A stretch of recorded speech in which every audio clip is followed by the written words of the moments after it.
룻기 통독이 시작되었습니다. 사사 시대는 암흑의 시대였죠. 가나안 거민과의 타협, 그들과의 공존, 또 하나님 외에 다른 신을 섬기는 어떤 우상을 섬기는 배교, 그리고 이방인의 압제와 혼란, 도덕적 타락, 그러한 영적 타락으로 어두운 시대가 바로 사사 시대였습니다. 룻기의 시대의 배경이 바로 이 사사 시대이지요.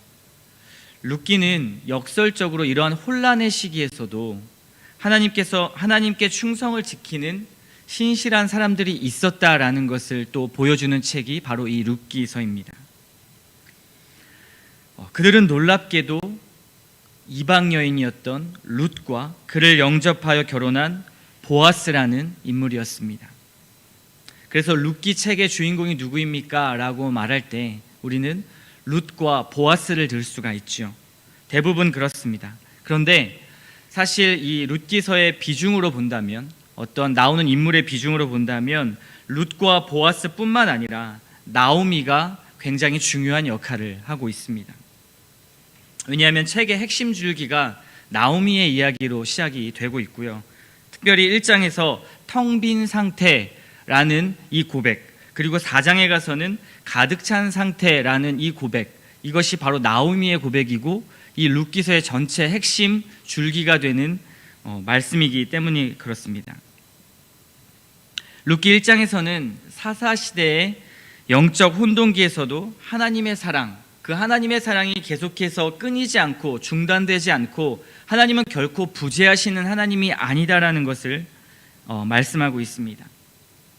이야기의 비극은 나오미와 그의 남편 엘리멜렉이 이젠 베들레헴에서 모압 땅으로 이동하면서부터 그 비극은 시작이 됩니다. 왜 그럴까요? 그 땅에, 베들레헴 땅에 흉년이 들었다고 말하기 때문입니다. 그래서 1절부터 5절까지는 나오미가 모압 땅에서 얼마나 큰 시련을 겪었는가를 짧게 요약해서 말씀하고 있습니다. 모압 땅에서 남편이 죽고, 그리고 모압 땅에서 거주한 지 10년째 되었을 때에 두 아들이 죽고 말았다는 이야기입니다. 그리고 이제 두 며느리만 남았는데 그중 한 며느리인 룻이 이제 나오미를 따라서 베들레헴으로 돌아오는, 그리고 베들레헴으로 돌아와서 일어난 사건을 그린 것이 룻기의 이야기죠. 우리는 본문을 통해서 되게 중요한 지점들을 묵상해 볼 거리들이 있습니다. 그 중에서 중요한 한 가지 이슈는 엘리멜렉 가정이 왜 이방 땅 모압 지방으로 떠났는가 하는 문제입니다. 베들레헴 땅을 두고 왜 모압 땅으로 갔는가? 이 질문을 생각해 보기 위해서는 먼저 당시의 배경을 우리가 살펴볼 필요가 있습니다. 1절에서는 이야기의 시대 배경을 사사시대라고 이야기하고 있죠. 영적으로 완전히 타락한 시대라고 말씀을 드렸습니다.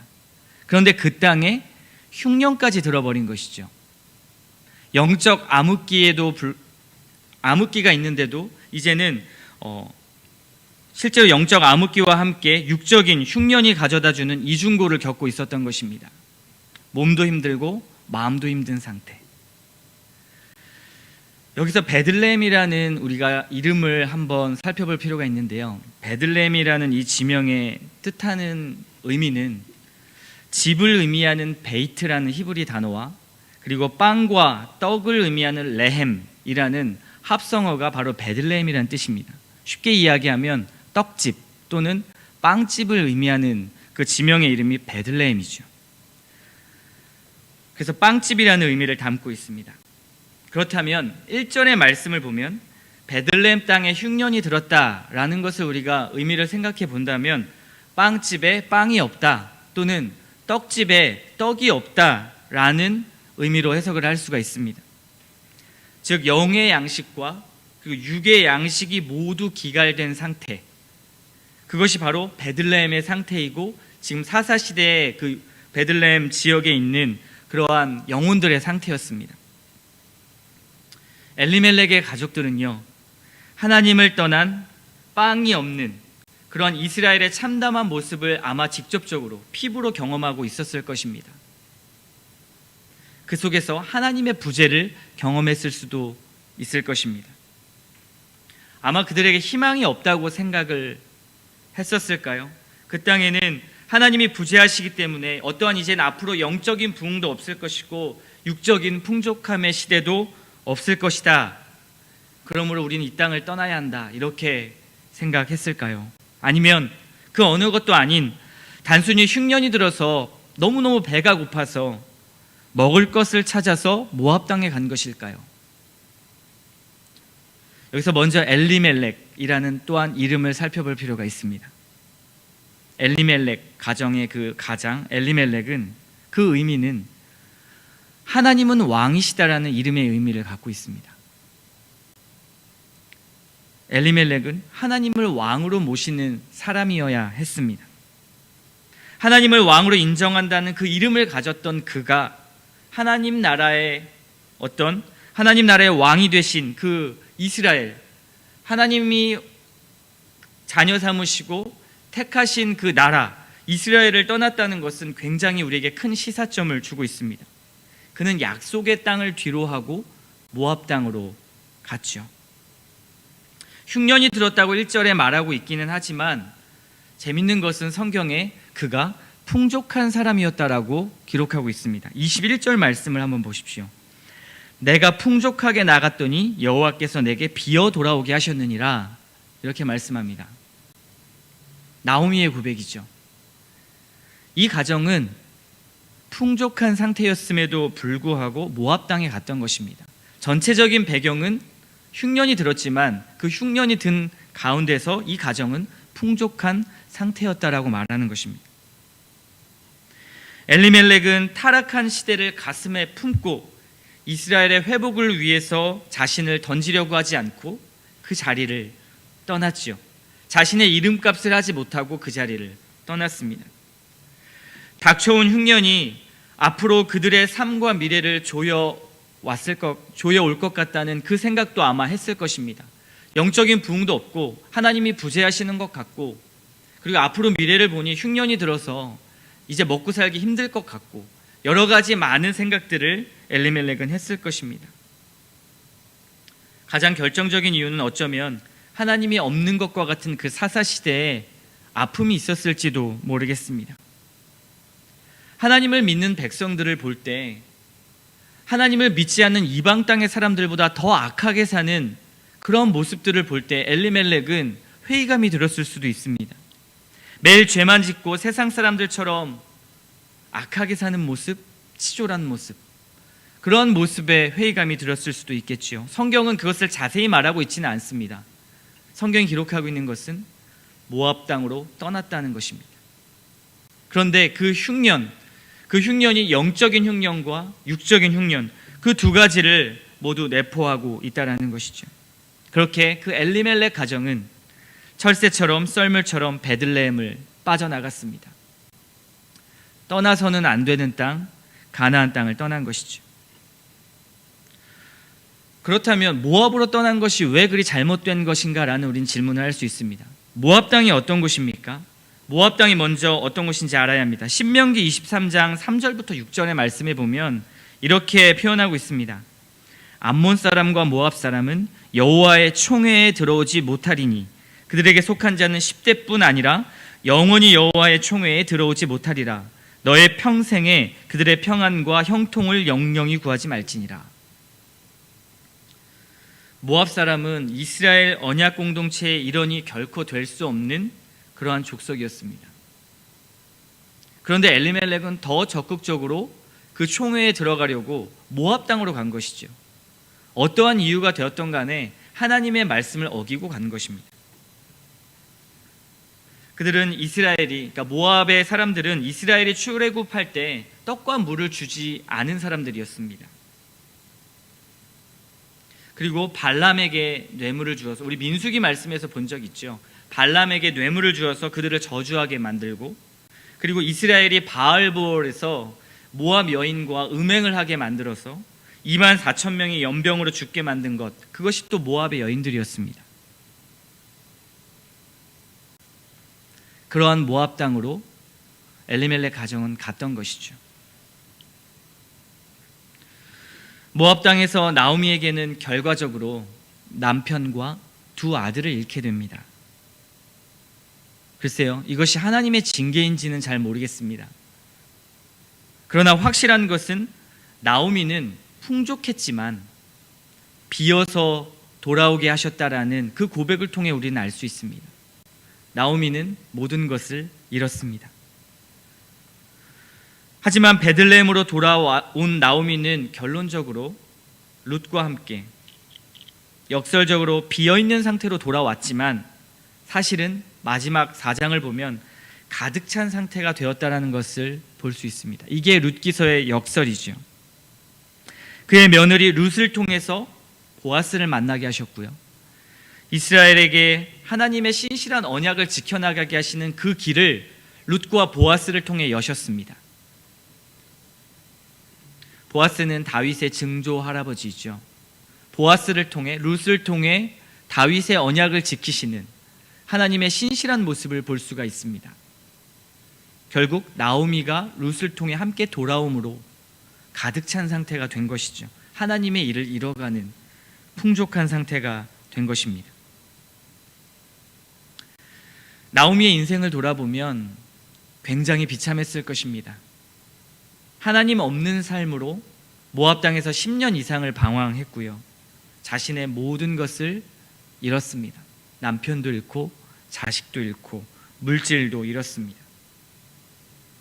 그런 그녀가 다시 빵집이라고 표현되는 이 베들레헴으로 돌아올 수 있었던 이유는 무엇일까요? 우리는 그 이유에 주목해야 됩니다. 어떻게 그녀가 회복할 수 있었을까요? 모압 땅에서 10년 동안 하나님의 부재를 경험하고 또 영적 흉년 그리고 육적인 흉년이 들었던 그 이스라엘 땅으로 다시 돌아올 수 있었던 이유는 무엇일까요? 우리의 삶을 돌아보면 영적인 어떤 어려움 때문에 바닥을 칠 때가 많습니다. 그리고 거기서 회복 불가능하다고 생각할 때가 너무나 많이 있죠. 과연 하나님이 나를 돌보시는가? 하나님은 왜 나를 이렇게 그냥 내버려 두시는가?